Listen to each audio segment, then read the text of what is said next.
एक समय की बात है, माणिकपुर नाम का एक गांव था। गांव के कोने में पुरानी हवेली के पास हर रात एक ठेला लगता था। उस ठेले पर एक औरत चीज सैंडविच बेचती थी। वो बहुत ही खूबसूरत थी, लेकिन उसकी आंखों में एक अजीब सा डरावना आकर्षण था। पर भूख और स्वाद के लालच में कुछ लोग ये बात भूल जाते थे और अक्सर वहाँ से सैंडविच खा लिया करते थे। ऐसे ही एक रात 4 दोस्त राहुल, विशाल, तनु और अंशुल उस ठेले के पास पहुँचे। यार भूख लगी है, कुछ खा लेते हैं। हाँ यार, भूख तो मुझे भी लगी है, लेकिन और कुछ दिखाई नहीं दे रहा है। सिर्फ यही चीज सैंडविच का ठेला है। ये चीज सैंडविच की खुशबू तो बहुत अच्छी आ रही है। भाई मुझे कुछ अजीब लग रहा है। गांव वाले इस ठेले के बारे में अजीब अजीब बातें करते हैं। हाँ, इससे अच्छा हम यहाँ खाते ही नहीं। क्या पता कोई घटना ही हो जाए, और हो सकता है ये सच में भूत या चुड़ैल ही हो। ओफो, तुम भी ना। भूख से मर जाऊंगा मैं, लेकिन ये भूत प्रेत वाली बातें नहीं सुनूंगा। हाँ। ठेले वाली औरत मुस्कुराई। उसकी मुस्कान में कुछ ऐसा था जो तनु को बेचैन कर रहा था। आप लोग नए लगते हो, मालूम पड़ता है यहाँ पहली बार आए हो। मैं सही बोल रही हूँ क्या? हाँ, आप सही कह रही हैं। वैसे क्या आप यहाँ हर रात ठेला लगाती हैं? हाँ, जब से मुझे यहाँ का स्वाद मिला है मैं रोज आती हूँ। अच्छा, चलो यार अब ऑर्डर भी कर दो, भूख लग रही है यार। चारों ने चीज सैंडविच ऑर्डर किए। औरत ने बड़े ध्यान से उनके लिए सैंडविच बनाए और परोस दिए। पर जैसे ही तनु ने पहला निवाला मुंह में डाला, उसे लगा कि चीज सैंडविच में कोई अजीब स्वाद है।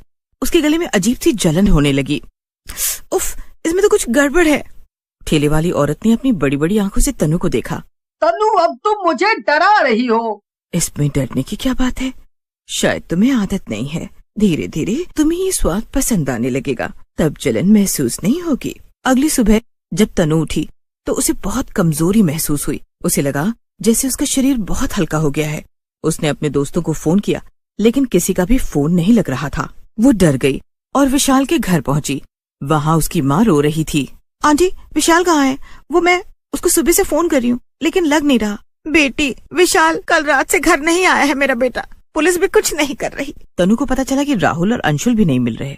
वो भागती हुई पुलिस स्टेशन पहुंची। इंस्पेक्टर साहब, मेरे दोस्त गायब हो गए, कुछ करिए, हम लोग बहुत परेशान हैं। तुम्हारे दोस्त कब गायब हुए और तुम्हें क्यों लगता है कि वो गायब हो गए हैं? कल रात से ही वो घर नहीं आए हैं। मैंने सबको बहुत कॉल किया, लेकिन किसी का फोन नहीं लग रहा है। सबके घर भी गई तो कुछ पता नहीं चल पाया है वहाँ भी।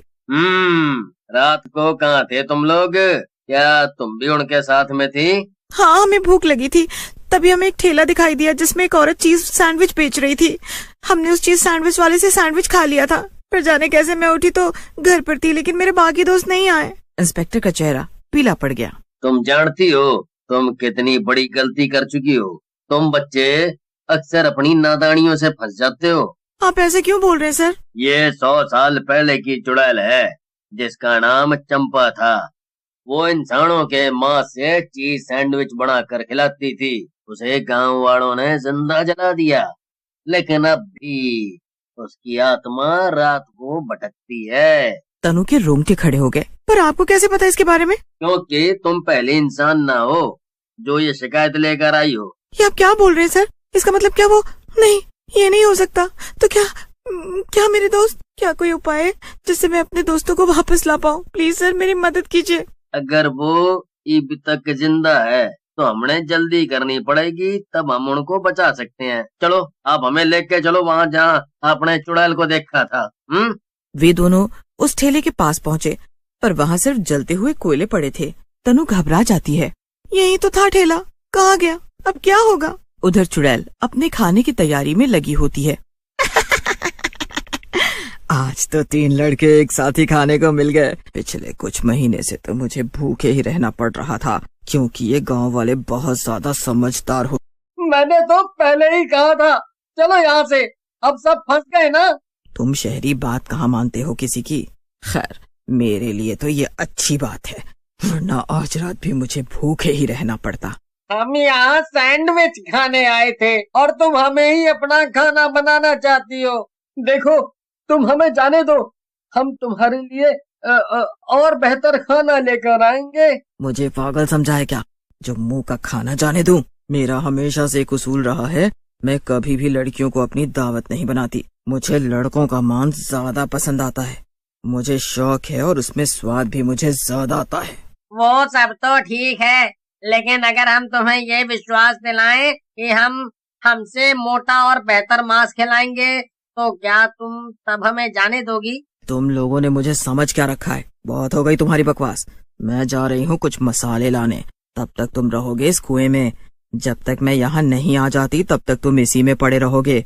यहाँ कोई आता जाता भी नहीं है जो तुम्हारी मदद करेगा। जैसे ही चुड़ैल उनको कुएं में डालती है तो वो बेहोशी की हालत में हो जाते हैं और चुड़ैल इतना बोलकर वहाँ से चली जाती है। वो आपस में बेहोशी की हालत में बात करते हैं। अगर हमें भूख नहीं लगी होती या अगर हम कोशिश करते थोड़ी देर अपनी भूख को रोक पाने की तो आज हम इस बड़ी मुसीबत में नहीं फंसते। अब जाने क्या होगा हमारे साथ। मेरी माँ भी मेरा इंतजार कर रही होगी, ना जाने कितना रोई होगी मेरे बिना।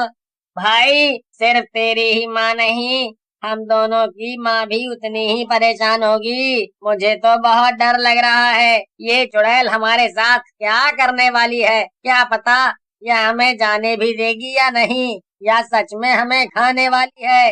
अब तो सिर्फ प्रार्थना ही कर सकते हैं, कोई चमत्कार ही हमें बचा सकता है। उधर इंस्पेक्टर और तनु उस ठेले का पता लगाने के लिए घूम रहे होते हैं, लेकिन तनु को सही जगह समझ नहीं आती जहाँ पर उसने वो ठेला देखा था। मुझे समझ नहीं आ रहा कहाँ गया उसका ठेला। यहीं पर तो था, एकदम से गायब कैसे हो गया? मुझे जहाँ तक याद है मैंने यहीं पे उस ठेले को देखा था। सर मुझे भी उतनी चिंता है अपने दोस्तों की जितनी की आपको। मैं कोशिश कर रही हूँ पता करने की।